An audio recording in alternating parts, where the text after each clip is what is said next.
Okay, so the topic of this video is a type of cell transport called active transport. Now, before we go into active transport, let's take a moment and refresh the other kinds of transports that were mentioned in previous videos. On the far left, we're going to have an example of simple diffusion. In this animation, you can see the green circles are more concentrated on top, and they are diffusing to the bottom until there's a nice equal distribution, until there's what's called equilibrium. In the middle of the picture, we have what's called facilitated diffusion. Now, it's very similar to diffusion because molecules are moving from a high concentration, you can see in the picture on top, to the bottom where they are lowly concentrated. And that movement will continue until, again, there's a nice balance. The difference being in facilitated diffusion, the molecules are too large to simply squeeze through the cell membrane, so they travel through those protein channels. Both of these two examples are what we call passive transport because the cell does not need to expend any energy in order to move those molecules. It's a natural process. But this video is going to focus on the far right. On the far right, we're going to have what's called active transport. In a moment, you're going to see the big difference. But watch this. There's a molecule flashing right here, symbolic of a molecule called ATP, adenosine triphosphate. And this is an energy molecule.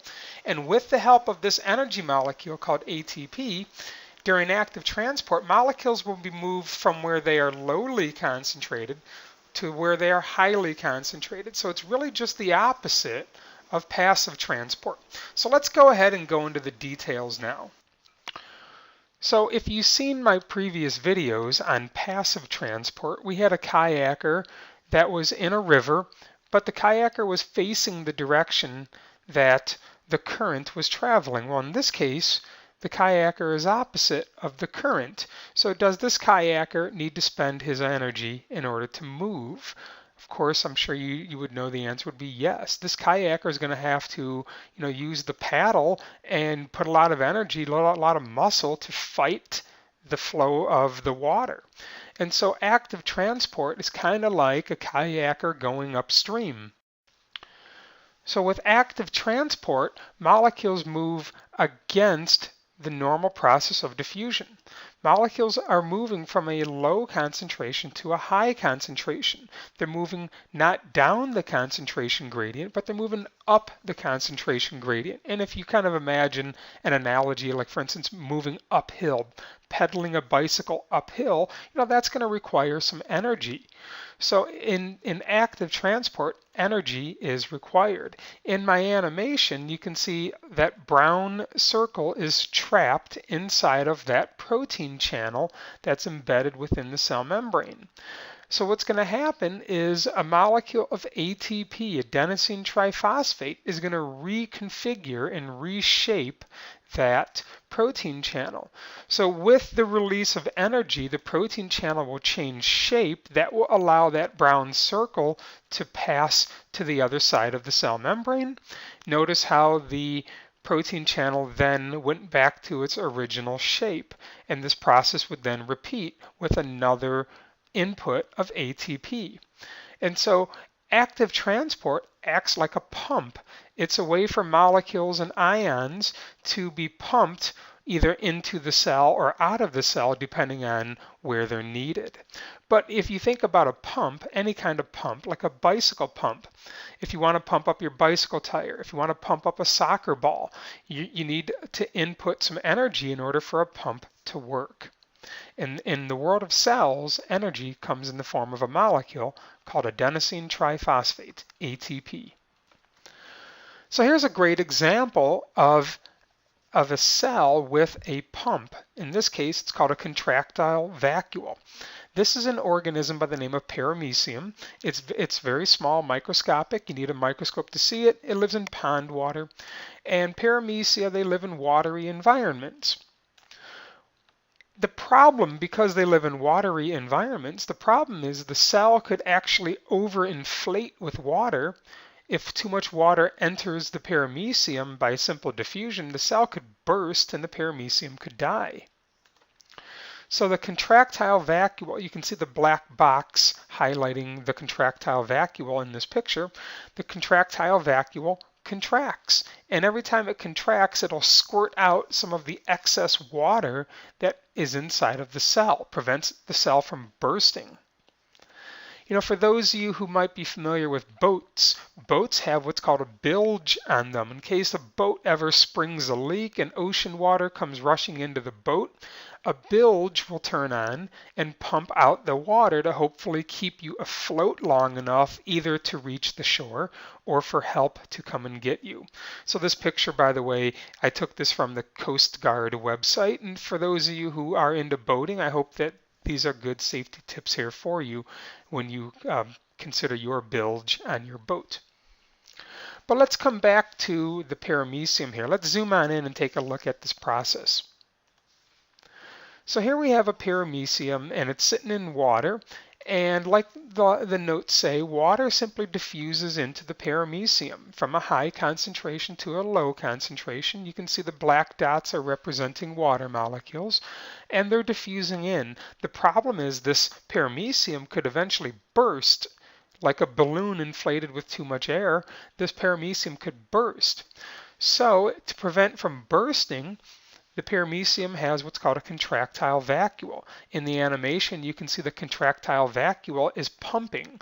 What is it pumping? It's pumping out a lot of the excess water that has simply diffused in. But this pump requires energy in the form of ATP. Again, it's a great example of active transport. Another type of way that cells can take in and move molecules is what's called endocytosis. Now, if you break the word into prefix and suffix, endo simply means inside. Cyto refers to the cell, so the word means take inside the cell. So endocytosis is a process where the cell will take in substances through the cell membrane. Now there's kind of two subcategories of endocytosis, and one of them is called phagocytosis. And this is when a cell will take in and engulf and swallow up a solid molecule, solid particles. In the animation, you see that yellow object has been taken in a little more, taken in a little more, taken in a little more, and now it's fully surrounded by the cell membrane. And so perhaps this was a bacteria that the cell swallowed up, so it'll kill it. Perhaps this was the yellow object. Perhaps it was a food molecule that the cell really needed on the inside. By the way, my notes say that WBCs, white blood cells, WBC stands for white blood cells, are a type of phagocyte. They're called phagocytes because they swallow up bacteria and viruses through what's called phagocytosis. The second type of endocytosis is called pinocytosis, and very similar in concept. The difference between phago and pinocytosis is that in pinocytosis, the cell will engulf and take in liquid particles, but the concept is the same. One thing I want to mention is that unfortunately viruses can also enter our cells through the process called endocytosis. Here we have a cell membrane, and on the outside of cell membranes we have these little lumps called receptors. And watch what happens. In this case, in this animation, a virus will match the receptor. Now normally when an object matches the receptor, that object is a needed molecule. The cell will need that molecule on the inside. But viruses have adapted to match our receptors and kind of fool and trick our cells into thinking it's a needed molecule, a needed nutrient of some kind. So in the animation, the virus has matched the receptor, and the cell will begin to swallow it up through the process called phagocytosis.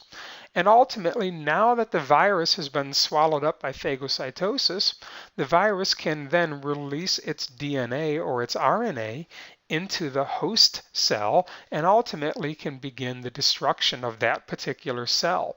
When we learn about viruses later on in the school year, we'll go into this process in a little more detail. But that's unfortunately one way that viruses have kind of learned to use our cells against us. The viruses have learned to use the cell's natural process against us. So the opposite of endocytosis simply is exocytosis. You break the word down into prefix and suffix. Exo means to give off or to release. to exit.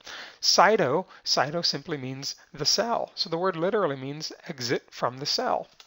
So in this case, we're going to show you that it's a process where substances and molecules are expelled or released from a cell. So example of items that are released from cells, you can see right here, proteins and nutrients and waste. So our cell is constantly creating waste, and that waste needs to be released. And so what we're going to show you in just a moment is that a cell part, by the name, an organelle by the name of a vesicle, will carry and release objects through the cell membrane, through the plasma membrane. So here we have in my animation a vesicle carrying about 4 black dots. Well, notice what happened is that the vesicle has fused with the cell membrane. The cell membrane and the vesicle are made from the same bilayer, phospholipid bilayer, and so they literally just kind of fuse and form with one another.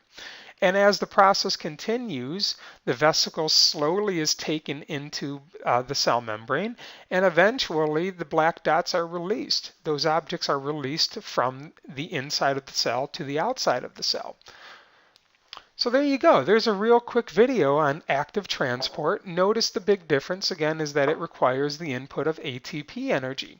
If you're in my biology class, pause this video, try to answer these 7 questions, and bring me your answers before school or after school one day. I'd be happy to check them for accuracy. Pause the video. Good luck.